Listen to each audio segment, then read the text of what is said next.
পার্লামেন্টের উপর কিছু বিষয় ছেড়ে দিলেন, কিছু বিষয়ে হস্তক্ষেপ করলেন। আমরা এখান থেকে তাহলে তো একটা দৃষ্টান্ত পেলাম যে দেশের অ্যাপেক্স কোর্ট পার্লামেন্টকে গুরুত্ব দিয়ে সিদ্ধান্তের জায়গা তৈরি করে দেয়। সেক্ষেত্রে এই জাতীয় সনদ বা জুলাই সনদের ক্ষেত্রে পার্লামেন্ট সিদ্ধান্ত নেওয়াকে আপনারা আইনকে পাশ কাটানোর জায়গায় কেন বিবেচনা করছেন?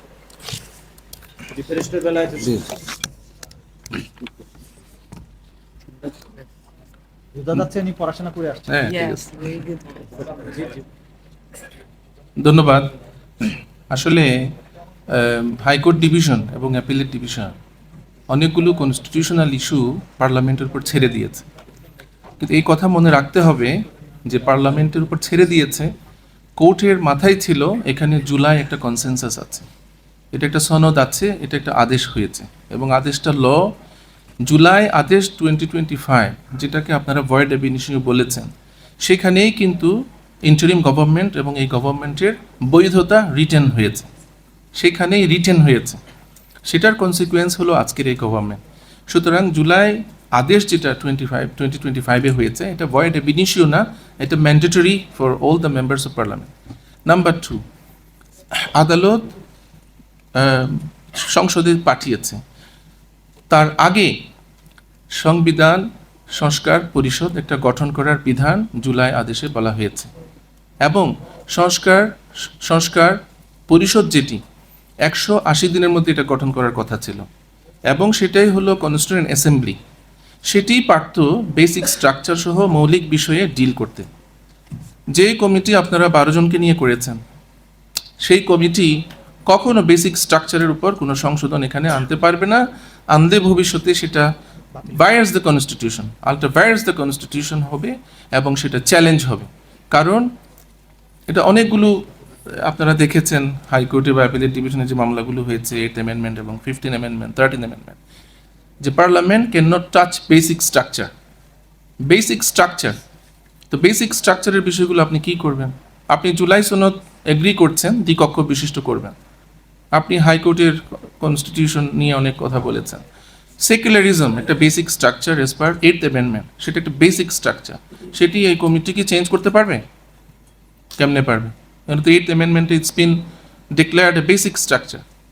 তো বেসিক স্ট্রাকচারে এই সংসদীয় কমিটি কখনো সুপারিশ করতে পারবে না, করলেও সেটি কনস্টিটিউশনালি ভ্যালিড হবে না।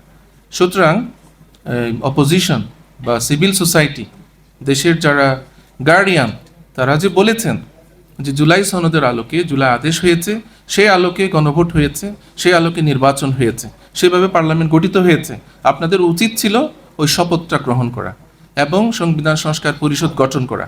সংবিধান সংস্কার পরিষদ গঠন করলে এই সমস্ত আইনি অপব্যাখ্যা আর আসতো না। তো এটি আমরা বলতে চাই একান্ত একাডেমিক এবং কনস্টিটিউশনাল প্র্যাকটিস থেকে, যে যখনই আপনি বেসিক স্ট্রাকচারকে টাচ করে এখানে সংশোধনী আনবেন, সেগুলো ঠিকবে না, যেমনিভাবে 5th অ্যামেন্ডমেন্ট, অন্যান্য অ্যামেন্ডমেন্টগুলো 13th অ্যামেন্ডমেন্ট টেকেনি। তো এটাই ওয়াইজ হবে, অনতিবিলম্বে সংবিধান সংস্কার পরিষদ গঠন করে এই সমস্ত সংসদীয় কমিটি বিলুপ্ত করা উচিত।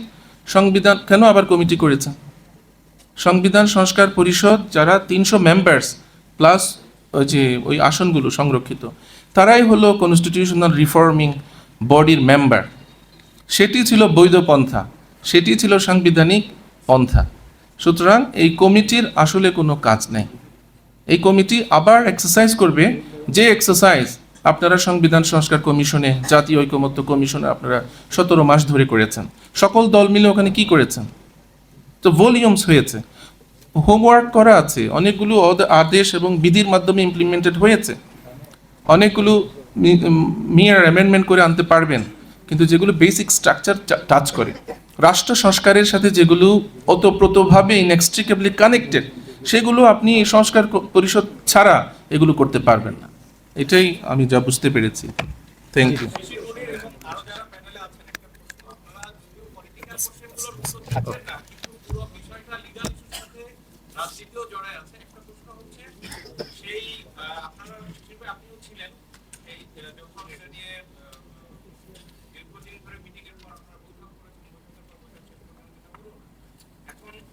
রাজনৈতিক দলের হয়ে আইনজীবীরা আপনারা লড়াই করছেন, শেষ পর্যন্ত যদি এটা বাস্তবায়ন না হয় সেদিকে এগোচ্ছে তারা, তাদের কিন্তু আপনারা মূল দলকে আপনারা কি পরামর্শ দিবেন? এটা তাহলে বাস্তবায়নের আওতায় কি তাসমিয়া আপনারা এটা না পারেন? পলিটিশিয়ানরা জবাব দেবে। অফিসটা বেশি যাবে না মনে হয়। আচ্ছা, আমি একটু অল্প কথায় বলি। যদিও এটা প্রাসঙ্গিক, আমরা আইনগত বিষয়গুলো বলতে চাচ্ছিলাম। তারপরে উই আর হোপফুল, এই যে আমাদের আজকের অনুষ্ঠান, এটা তো অ্যাওয়ারনেস ক্রিয়েট করছে যে কনফিউশন হচ্ছে, অনেকে সংবিধান ফলো করতে চাইছে, তো কেন স্ট্রিক্টলি ফলো করা হবে না এটা পূর্বোক্ত বক্তারা বলেছেন। তো আমরা এই অ্যাওয়ারনেস ক্রিয়েট করছি, আমরা আশাবাদী। হয়তো ওনাদের বুঝার ভুল, হয়তো ওনারা বুঝতে পারছেন না, ওনারা স্ট্রিক্টলি ফলো করছেন, বাট উই আর হোপফুল যে এই যে আইনজীবী আজকে যারা আছেন এখান তারা বলছেন একটা জনগণের মধ্যে একটা অ্যাওয়ারনেস ক্রিয়েট হবে। এখন জনগণ সাধারণ মানুষ, সংবিধান তো সবাই সংবিধান বিশেষজ্ঞ না, তো সবার মধ্যে একটা কনফিউশন, হ্যাঁ হ্যাঁ এই যে সংবিধানে এই ধারাটা আছে, সরি আর্টিকেলটা আছে, এটা তাই তো এরকমই হওয়া উচিত, কিন্তু ব্যাপারটা এরকম না। এখানে অনেক খুঁটিনাটি বিষয় আছে। আজকের শিশির মনি সাহেব, বেলাল সাহেব, তাজুল সাহেব এনারা বলেছেন।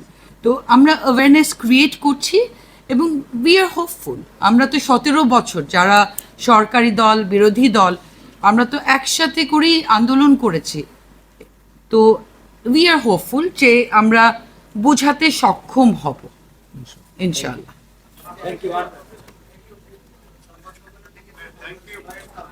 জি জি